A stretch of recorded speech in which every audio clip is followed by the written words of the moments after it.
Affair کیوں ہوتا ہے, ناجائز تعلقات کیوں ہوتے ہیں. دیکھو ایک دور تھا, توجہ, ایک دور تھا جس دور میں اسلام نے بیٹیوں کو لکھنا سکھانے سے منع کیا تھا کہ بیٹیوں کو لکھنا مت سکھاؤ. کیوں؟ اس لیے کہ ایک دوسرے سے کانٹیکٹ کا ذریعہ اس دور میں لکھنا تھا, تو خطرہ تھا آبرو کو, لکھنا مت سکھاؤ. اور آج اب لکھنے کی ضرورت نہیں ہے, آج سارا فتنہ موبائل کی وجہ سے.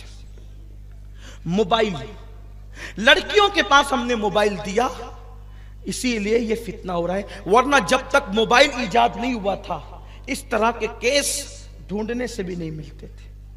ہم کیوں اپنی بہن کو موبائل دے رہے ہیں, ہم اپنی بیٹی کو کیوں موبائل. میں کہتا ہوں موبائل کا عورتوں کے پاس کام کیا ہے, یہ بات میں بار بار کہہ چکا ہوں, آج بھی کہتا ہوں. لوگ مجھ بارے میں بات بھی کرتے ہیں کہ کیسی بات کرتے ہیں. میں کہتا ہوں بیٹی جب خون کے آنسو رلائے گی تب تجھے پتا چلے گا کہ بات کیا ہے. بیٹی کو موبائل مت دو, بہن کو موبائل مت دو, بیوی کو موبائل مت دو.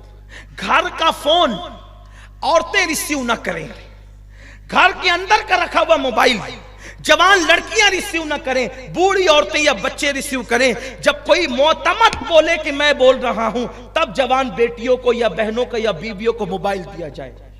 آج تو پیدائش کا دن ہے تو موبائل گفٹ کیا جا رہا ہے. تم تلوار اتنا نقصان نہیں پہنچائے گی تیری بیٹی کو جتنا موبائل نقصان پہنچائے گا. 5,000 کا موبائل مت دو. اگر بیٹی کے لیے دل میں پیار ہے 50,000 کا سونے کا ہار دلا دو.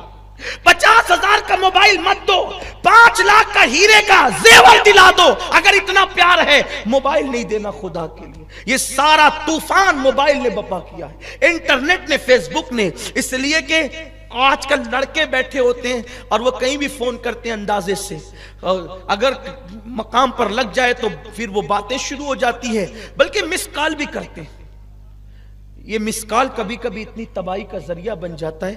انہوں نے تو بیٹھ کر مس کال کر دیا, وہاں اگر شوہر موجود ہے کس کا مس کال تھا, وہ ریپلائی کرے گا, اٹھائے گا لڑکا.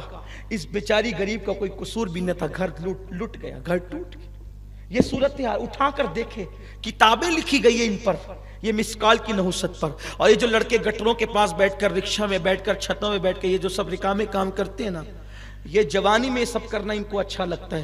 تمہارے مس کال سے اگر کسی کا گھر تباہ ہوگا اللہ تمہاری توبہ بھی قبول نہیں کرے گا, توبہ کی توفیق بھی تمہیں نہیں ملے گی. کسی کا گھر تباہ کرنے والوں, کسی کا آشیانے پہ اگر بجلی گراؤ گے تو تمہارے آشیانے بھی سلامت نہیں ہوں گے. تمہاری نادانی, تمہارا چھل چھل پن, تمہارا باغ پن, تمہارا اترانا, تمہاری آوارگی سے کتنے گھروں کو آگ لگی ہے اور کتنے گھروں کو آگ لگے گی. اور سن لو, یہ جو گٹروں کے پاس بیٹھ کر, نالیوں کے پاس بیٹھ کر, گھروں کے پاس بیٹھ کر یہ جو تم موبائل پر غلط حرکتیں کرتے ہو, اللہ کے رسول علیہ السلام فرماتے ہیں, مولا کائنات نے فرمایا پاک دامن رہو تو تمہارے گھر کی عورتیں بھی پاک دامن رہے گی. اگر تم پاپی ہو کر کے زنا کرو گے, ادھر تم کسی کے ساتھ زنا کرو گے, اللہ نہ کرے کہیں تمہاری عورتوں کے ساتھ بھی زنا نہ کر لیا جائے.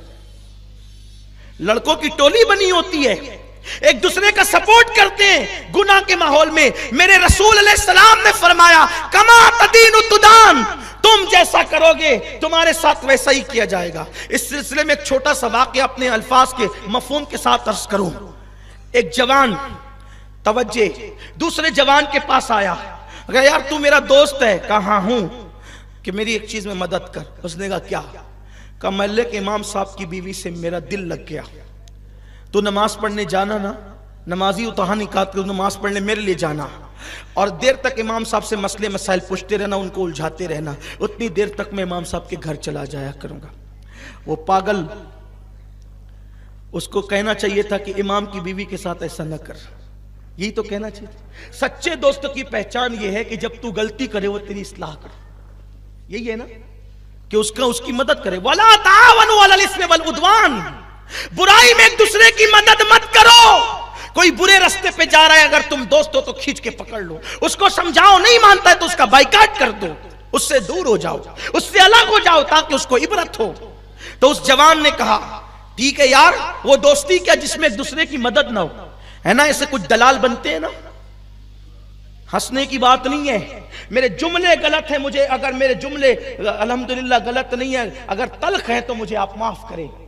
اس سے گھر لٹ رہے ہیں ہمارے, گھر تباہ ہو رہے ہیں ہمارے, ہماری بیٹیوں کی آبرو لٹ رہی ہے. کس کو جا کر کے کہے؟ بہت سارے لوگ ہیں جو بیچارے سر اٹھا کے چلنے کے قابل نہیں رہ گئے. بیٹیوں کی جوانی لٹ گئی ان لڑکوں کی منچلے پن کی وجہ سے. ہر بندہ مجنون بننا چاہتا ہے. کیا بنا رکھا ہے, کیا حالات بنا رکھے. مسلمانوں ایک تم ہی تھے کہ ہندوستان میں تم نہ مسجد بنانے آئے تھے نہ مدرسے بنانے آئے تھے. پہلی مرتبہ جب تم آئے تھے تو صرف ایک عورت کی آبرو کی حفاظت کے لیے آئے تھے, اور تمہارے تقدس سے متاثر ہو کر لوگ کلمہ پڑھتے گئے, مسجد مدرسے بنتے گئے. تم دوسروں کی بیٹیوں کی عزت کے محافظ تھے, آج تم محلوں کی بیٹیوں کی عزت کے دشمن بن گئے. تمہاری آنکھوں میں تقدس نہیں رہ گیا, پارسائی نہیں رہ گئی.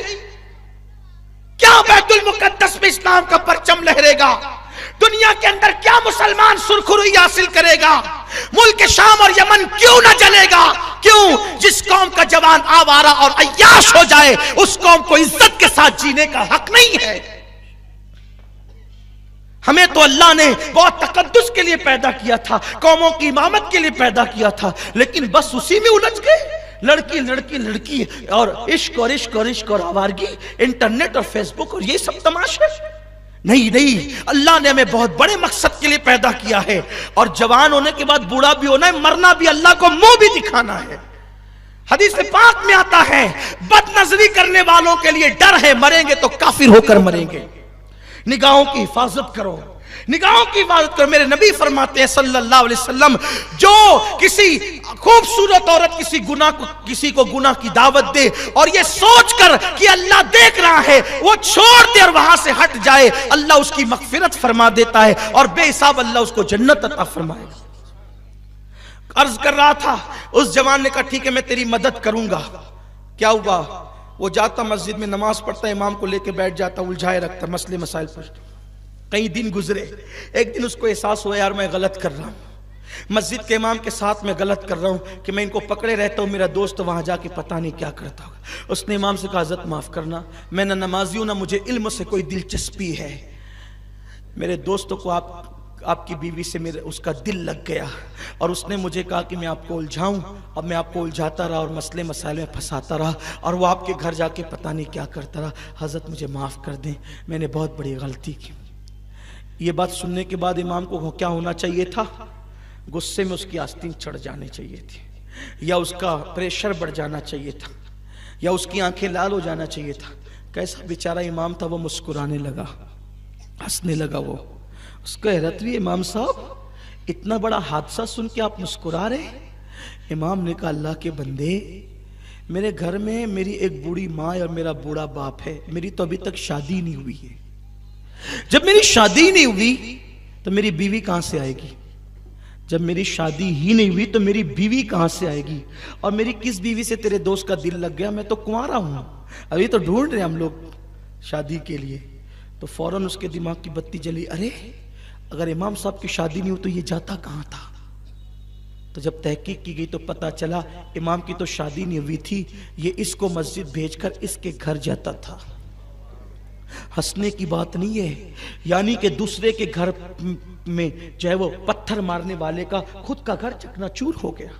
اس لیے کبھی کسی کی برے کام میں مدد نہیں کرنا. مانتا ہے تو ٹھیک ہے سمجھاؤ, نہیں مانتا ہے تو اس سے الگ ہو جاؤ. تو یہ انٹرنیٹ اور موبائل جو ہم بچیوں کو دے رہے اس کے نقصانات ہیں. بیٹی کو مت دو موبائل, کوئی ضرورت نہیں ہے بیٹیوں کو موبائل دینے کی, اسی سے یہ سارے فتنے ہو رہے. انٹرنیٹ اور واٹس ایپ اور پتہ نہیں کیا کیا بیٹیاں چلا رہی ہے. اور میرے نوجوانوں سے بھی گزارش ہے مت کرو یہ دیوانگی, ورنہ تباہ ہو جاؤ گے. ایک اہم بات اور, ہم بیٹیوں کو اسکول اور کالج بھیجتے ہیں. میں انکار نہیں کرتا, بیٹیوں کو بالکل اسکول بھی پڑھاؤ, کالج بھی پڑھاؤ, جہاں تک پڑھا سکتے ہو پڑھاؤ. لیکن یہ تدبیر کرو کہ بیٹی کو اسکول تک پہنچانے کے لیے تم خود جاؤ اور اس کو اسکول کے گیٹ سے لاؤ گھر تک. اکیلے بیٹیوں کو کہیں مت جانے دو. آپ کہیں گے وہ کیوں؟ میں کہتا ہوں ہمارے مذہب میں سب سے مقدس ترین اگر کوئی سفر ہے تو وہ سفر حج ہے. اس سے مقدس سفر ہمارے مذہب میں ہے ہی نہیں۔